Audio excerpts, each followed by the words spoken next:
আরে বলে আমি দুটো গরু বলে তো সময় লাগে রে, ঘাস টাস আরো কমে পাওয়া থাকে রে, আরো বার আগে এরা বুঝে যায় আরো সমস্যা না, ঘাস একটু কম পাওয়া যায়। মামুন ভাই কিবা তুমি নাকি ওরো এটা দুটো গরু লাগে ঘাস খেতেছি। ঘাস খেতেছ? হ্যাঁ।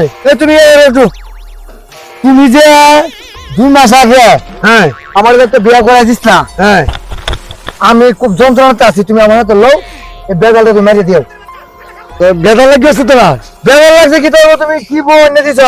ও কাপড় ধুয়ে দেও, ও বাপরে এনে দেও, ও এটা গোল পেয়ে দেও, ও এইটা করে দেও, এইটা করে দেও, এইটা কি আগে কথা আছি? ও নাম যায় তোমরা, আমি আমার তো মানে আমি অন্য বাড়ি চাঙ্গা বাড়ি যা চাল দিয়ে তুলা হচ্ছে আমার বেশি সমস্যা, আমি চাল দিয়ে তুলা আমার রান্না লাগবে। তোমার কি অবস্থা? আরো বেশি সমস্যা তো মানে যে বুঝি না জেনে জানলাম যে কিবা চলাফেরাটা গরম জলুয়া মানুষকে চলে বিচার দিলেও মানুষ এটা অনেক পছন্দ করে না। এসব আমি দাঁড়াতে রেখেছি তোমার মতো লোকের ইয়াতে দিয়ে আমি বিয়ে হইয়া আমার জীবনে তুমি নষ্ট হচ্ছে, তুমি বলে কথা কার দ্বারা আমি আইছি আমারটাও তো